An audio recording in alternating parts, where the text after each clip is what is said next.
So, in Hilchot Shabbat, Perek Yud Gimel Halacha Bet, we have the following rule regarding Akira in one reshut and Hanaha in another reshut, right? If you have Akira, you have to have Akira and Hanaha in order for there to be Hosa'ah Mirshut Lirshut, that melacha. The melacha of Hosa'ah Mirshut Lirshut, or Ha'avala Dalit Mot Mirshut Harabim. Both are similar melachot, the same melacha in the list of 39, that's number 39. And you have to have akira and hanaha. So what about the hand of a person? Is the hand of a person considered al-ba'a? Let me explain that. The akira has to be from a place that's a minimum of 4 tefachim by 4 tefachim, and the hanaha has to be to a place that's a minimum of 4 tefachim by 4 tefachim. Now, the hand of a person, of course, is less than 4 tefachim by 4 tefachim. So here's the halacha, Perek Yud Gimel, halacha Bet Hilchot Shabbat. Yado shel Adam hashuba lo ke'arba'a al arba'a. So the hand of a person has the status of a place that's 4 by 4 because it can grab, it can hold. So if you put something in the hand of a person, it's stable, right? Hanacha means it has to be stable. It has to be well placed. So the hand of a person is considered that it's well placed. לפיכך, אם עקר החפץ מיד אדם העומד ברשות זו והניחו ביד אדם אחר העומד ברשות שנייה חייב. So for example, you make akira from the hand of one person who's, let's say, in Reshut Yahid. And then so you take the object from his hand and you place it in the hand of a person who's standing in Reshut Rabim. So you did Akira in Reshut Yahid and Hanaha in Reshut Rabim. So you're Hayab. וכן, אם היה עומד באחד משתי רשויות אלו, ופשט ידו לרשות שנייה, ועקר החפץ ממנה, או מיד אדם העומד בה, ויחזיר ידו אליו, חייב. A similar situation. So you're grabbing, let's say, you stick your hand outside your window. You're inside the house and you stick your hand outside your window and you grab an object. So you grab an object, the object is in Reshut Rabim. So now you did Akira from Reshut Rabim. Now you brought it back to the house. You never made Hanaha in the house. You just brought it back to your house. It's in your hand. The fact that it's in your hand is considered Hanaha. Because the Yadosh Adam Chashuva lo ke'arba'a al-arba'a. Right? Let's say you never put the hand down inside. You never put the object that was in your hand down inside the house. It was in your hand the whole time. That's considered hanacha.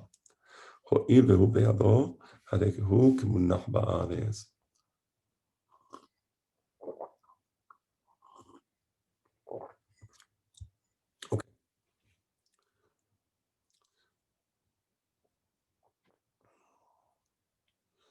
היה אוכל, ויעשה מרשות לרשות, וחשב להוציא האוכל שבביא מרשות לרשות, חייב, מפני שמחשבתו משימה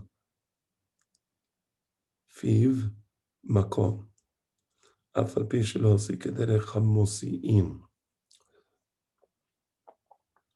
So a person is eating, and he has food in his mouth. And now the mouth is not al-arba'a, right? Now, so you now want to leave the house with the food in your mouth, right?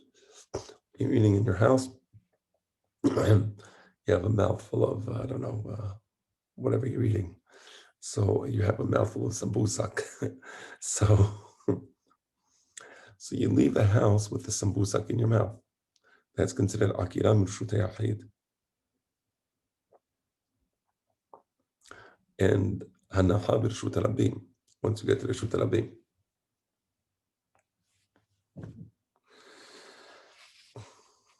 וכן, מי שהיה עומד באחת משתי רשויות אלו, והשתין מים, או לקח מרשות שנייה, חייב, שהרי עקר מרשות, והניח ברשות שנייה, ומחשבתו עושה אותו כאילו עקר מעל גבי מקום.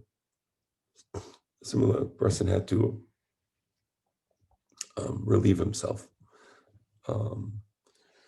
So he had to urinate, or he spat. Remember, we're dealing here with a pre-industrial time. There was no plumbing, there was no facilities. So a person is standing, I don't know, on some object that has midot of reshut yachid, so it's reshut yachid, and he's relieving himself into reshut harabim, for example. That's also considered Akira and Hanaha.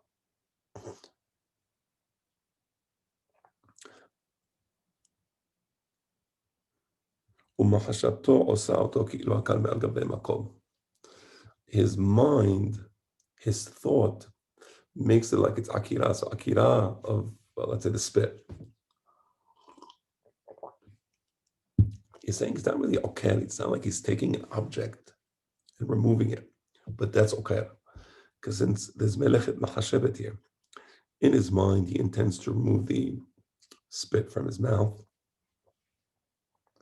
That intention means that when he performs the act, there's melechet machashevet. And therefore that's Akira. And then the Hanaha is when it reaches the other side.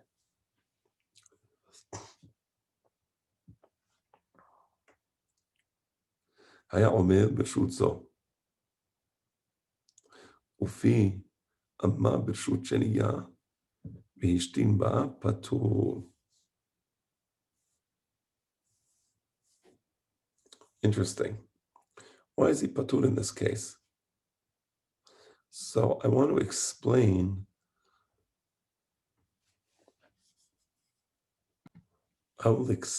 that law in the context of a hand. So Rambam is going to deal with it later. So let's wait for the next halacha. היה עומד באחת משתי רשויות, ופשט ידו לרשות שנייה. So a person is standing in reshut yachid and he stretches his hand to reshut harabim. For example, ונטל משם מים על גבי גומה מלאה מים. So the puddle, there's a puddle, there's a slight indentation in the ground, and there's a puddle, and he removes the water from the puddle. He's chayav because he did Akira from one reshut and Hanaha to the other reshut. שהמים כולן כאילו הן מונחין על הארץ. The water in the puddle is considered that it's munach on the ground. And since it's munach on the ground, when you uproot the water, that's considered Akira. In order for there to be Akira, you have to do Akira for something that's munach. So if the object itself is not munach, then when you remove the object, you get into Akira. But here the object is considered munach, right?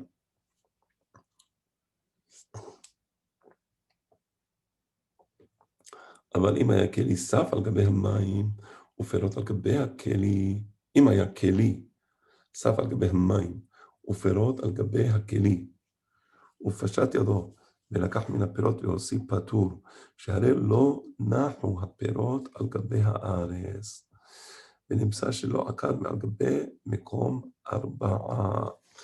Similar situation. You have like a bowl, a cup, let's say a cup or a bowl, which is less than 4 by 4 tefachim. And it's floating on the water. Let's say there's a creek. So the bowl is on the creek. And inside the bowl, there are fruit. And the creek is in the Reshut Rabim, and you're in the Reshut Yachid, you stick your hand and you take a fruit from the bowl.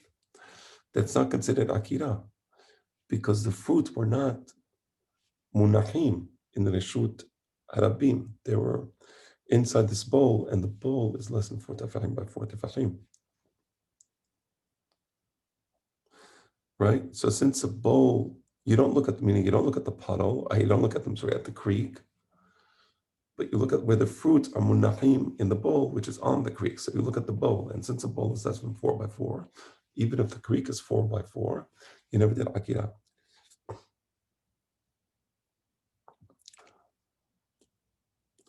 And the important thing is Saf al Gabe Hamayim. It's floating.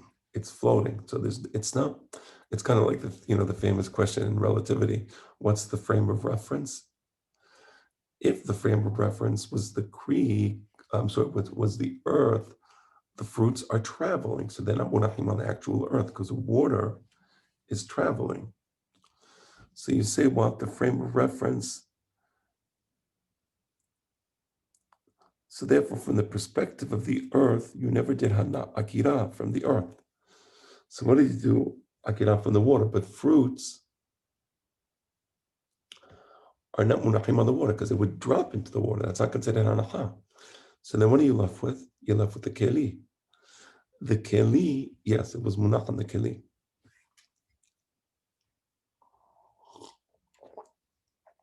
It's a very subtle point. I'm going to repeat it because it's really worth understanding this law, the amkut. If the fruits were considered to be al ha'ares, the creek is winding its way through the ground.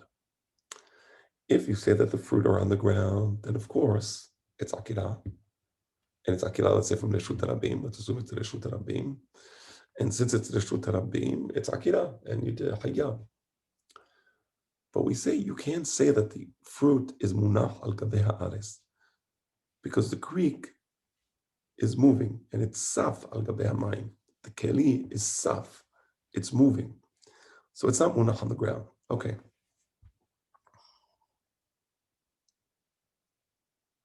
Maybe it's munach al gabeh ha'mayim then. Say it's so the frame of reference is the water. And maybe when you did akira from the water, assuming it's 4x4, it's karmelit. And therefore we did akira from karmelit. No, because fruit, if you put it on water, it would sink.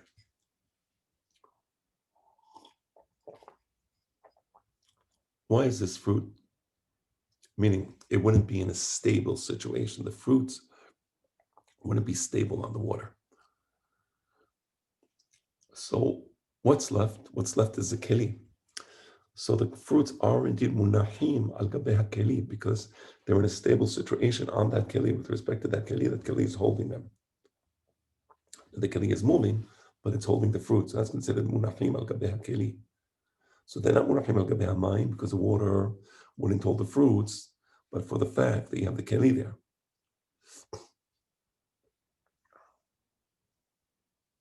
Plus the water is in a state of motion, right? So that's not considered munah. That's an important point also. I need to re-emphasize that point. Since the water is in a state of motion, even if the fruits were kind of like bobbling on the water, okay, the water's moving, they're kind of there. The fruits are not considered munahim, even if they didn't sink into the water. Let me refine the point. Let's say the fruit didn't sink into the water. They say it's munach al gabeh hamayim, but the water is in this constant state of motion, right? And there's ups and there's downs. That's not considered munach. That's not a stable state. The only stable state is when the fruit is in the keli, and with respect to the keli, the fruit is munach. So since the fruit is only munach in a state of stability with respect to the keli, then you have to measure the law of akira with respect to the keli. And since the keli is less than 4x4, that's why it's patur, because it's considered mekom patur. Very important point. What's the akira from? Hashuv, beautiful law, beautiful halakha.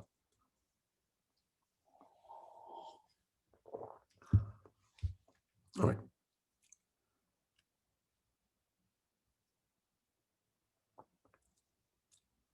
וכן אם היה שמן על גבי המים, וקלט מן השמן והוציאו פטור. Interesting. Listen to the second law. Let's say you don't have the keli.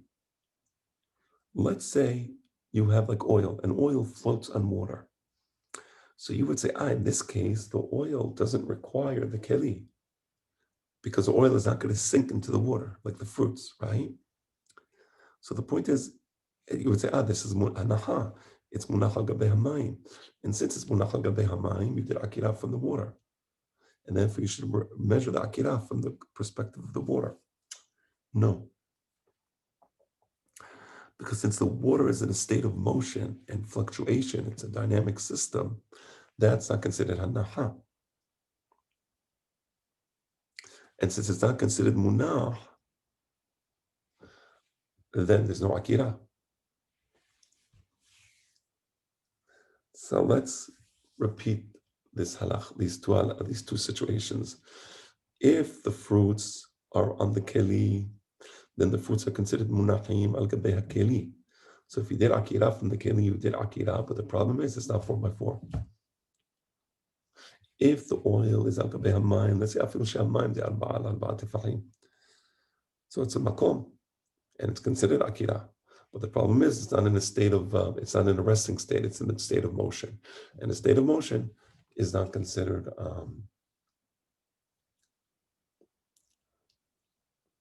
in the state of motion is not considered munah.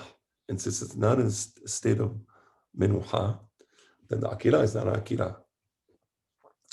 Beautiful law.